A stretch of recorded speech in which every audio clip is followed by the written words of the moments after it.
Hi cuties. So for the past couple of days, I've been completely enamored by Kingdom Come Deliverance 2. Now that comes as a big surprise to me personally because I've also been addicted to the Mass Effect trilogy in the past couple of weeks if you watched my vidyas. But in the weeks leading up to Kingdom Come Deliverance 2's release, I knew I was going to check it out at some point being a fan of the first game, and you know what? I thought, why not take a sci-fi break and hop into my medieval bag? The problem is that break has turned into a complete sidetracking, and I've got over 25 hours already in this game. And the funny thing is, my adventures with Henry have not been dealing with the main quest at all, really. I'm simply gallivanting through fields, stealing people's stuff, killing them, you know what I mean? I'm just having a blast currently, and the feeling that I get when I play this game is comparable to me in 2011 playing Skyrim for the very first time on my Xbox 360. The games themselves aren't similar in terms of mechanics, so like calm down, but it feels like a more fleshed out version of that Bethesda formula in a more hardcore setting. Does that make any sense? Regardless, we can get more balls deep into that later. As of right now, I just want to let you guys know this is obviously going to be a spoiler-free review. I definitely have not beaten this game yet. I don't think there's anybody in the world that has. But yeah, I really just wanted to yap about this game for a little bit because it has encapsulated like 95% of my free time recently. But yeah, don't really worry about like spoilers or anything like that. I do have some gripes and nitpicks here and there, and I suppose we can just dive straight into it. Fuck it. Let's just talk about the story setup. Now, I didn't even finish the first Kingdom Come Deliverance game, which might come as a big shocker or be blasphemous to the Kingdom Come Deliverance lovers, okay? The thing is, when I play these RPGs, I just get so immersed into the world, and I love to do all the side activities and other tasks, and I just forget about the main plot sometimes. Now, that does not diminish the quality of my playthrough because I still had a blast in the first game, and I did watch a recap of the plot before getting into the second game, but I really don't even think that was necessary. They do such a good job in the very beginning with all the flashbacks that Henry is going through, and I really think it's perfect for somebody that didn't play the first game at all. I will say, I don't think the first game had the greatest writing or plot at all, by the way, so it's not like you're really missing out on too much. Please don't kill me. In Kingdom Come Deliverance 2, though, it really does feel like Warhorse wants to put more of a precedent on the story. It's more in the forefront this time around, and I'm perfectly okay with that because the cinematics have improved, the writing has improved seemingly so far, and I'm just a big fan of Henry and Hans Capon's characters. I think they're fantastic. The game's story begins with Hans and Henry and a group of others having to deliver a message to Trovsky Castle. But obviously, in Kingdom Come Deliverance fashion, they get jumped, everybody gets killed except for Henry and Hans. Then, in the midst of getting away, Henry suffers a gigantic ass fall, and he got brain damage now. This certainly is one of the funniest reasons for a character losing all of their abilities from the first game. Simply put, he just got CTE. His brain got cooked. It always sucks when you get a stupid-ass sequel that doesn't really explain why you have to restart and lose all your abilities from the first game. Like, why did my Link in Tears of the Kingdom have 3 hearts, bro? Makes no sense. I think the way they did it here in Kingdom Come Deliverance 2 is a good starting point, and it's just hilarious. And it's great for people that are getting into the sequel and you didn't really play the first game. Shortly after that, Henry and Hans separate for whatever reason, I'm not gonna spoil it, and the game kind of just allows you to explore from that point on. Once I fully had control of Henry and was able to do whatever the fuck I wanted, that is when I dropped like 15 hours simply walking around just finding shit to do and people to fuck with. Obviously, in the beginning, you're going to be super broke and not really have a lot of combat skills, so I just spent a lot of that time grinding, making sure I was getting my cheese up and my strength. That being said, I suppose we can get into the combat now, and I have seen the complaints from people talking about how this game is significantly easier than the first in terms of the combat. A lot of people are upset that they reduced the number of angles that you get on the little radial wheel thing when you're attacking somebody, and they also simplified the combos.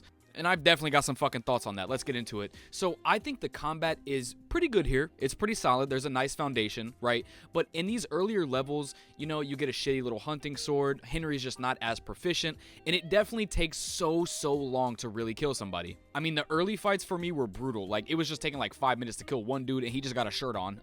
But eventually, you'll run into Tomcat and other people that are proficient in training, and you'll be able to learn shit like the Master Strike, the Knee Strikes. I mean, all of these things are going to help you so much in the long run, and after learning all that, my Henry is an absolute demon in combat right now. I think a lot of people might be having problems because maybe they're using swords that are too high level for them. You can check in the inventory and it'll say you need this amount of agility and this amount of strength to even wield the weapon, and if you just ignore that shit, Henry's going to get super tired and he's not going to be able to use the weapon as well as he should. I personally don't think the combat is horrendous here, but I also wasn't the biggest fan of the first game. It's not that it was too hard, I just thought that the animations were a little janky, the combos are a little bit harder to get off, and they streamlined it here to make it a little bit more accessible, and I just appreciate that.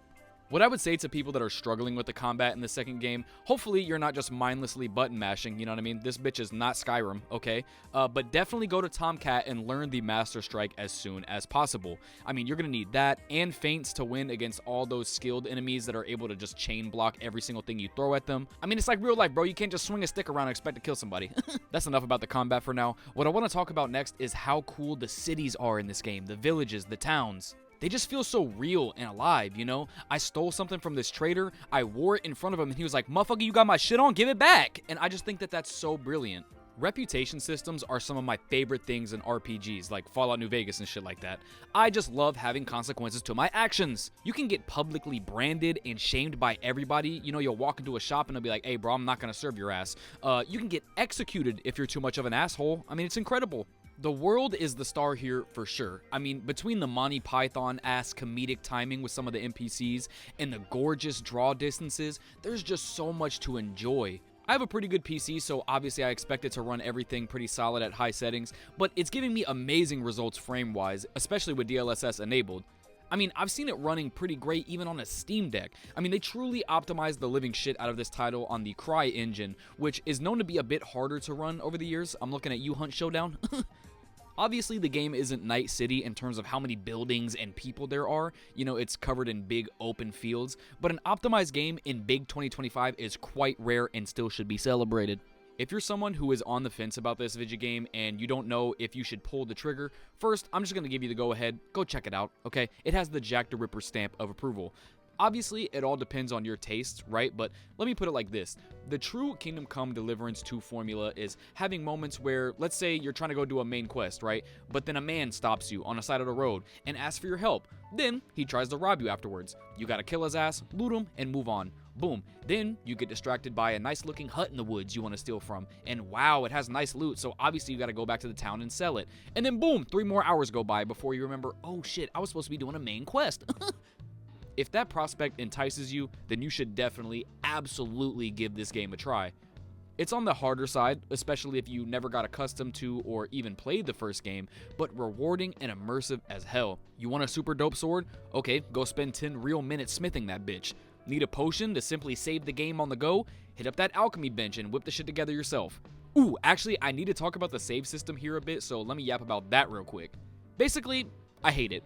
I know it's mainly the same in the first game, right? Like, I'm not surprised by anything here, but it limits you from save scumming unless you either brew a Save Your Snaps potion or go buy one. But I just think that's so fucking dumb. There's no real-world equivalent of save scumming, so Warhorse obviously did their best to have some sort of realistic approach to it, but then they give you the option to just save and quit, which closes out the app entirely. However, you can still save scum that way, so if you're feeling frivolous enough, and trust me, I am, so you can just save through that. And there's been times where I wanted to quick save and realized I couldn't because I obviously didn't have the Save Your Snaps, so I said fuck it, I'll just have to restart the app. It's a small, nitpicky, skill issue type complaint, but when Jack the Ripper feels something in his soul, he's gotta let his cuties know. Other than that, though, this game is so fucking great. Like, 25-ish hours in now, this is gonna be a Game of the Year contender for sure. At least in my personal top list. It's got everything you would want in an RPG of this stature, and it simply improves upon most of the formulas from the first game. That felt like their test run, you know, before truly locking it down here in the sequel. And I'm so proud of the team. They deserve this shit for real. They got it out the mud. I don't know how the game ends, but I will say regardless, I think they should take this formula and move it into a fantasy setting instead of making a third game. I mean, could you imagine this exact same game style, but in the Game of Thrones world, perhaps? It would be fucking marvelous, dude. This team is talented enough to pull something like that off, so anybody from Warhorse Studio, if you're watching, email George R. R. Martin now. But yeah, please go play Kingdom Come Deliverance 2, or wait for a sale, whatever. But so far, it's got the certified Jack the Ripper stamp of approval. Alright, I'm gonna go beat Mass Effect 3 now so I can yap about that in my next video, but make sure to go ahead and drop a sword slash on the like button, perhaps pommel smash that subscribe, and I love you guys. Bye!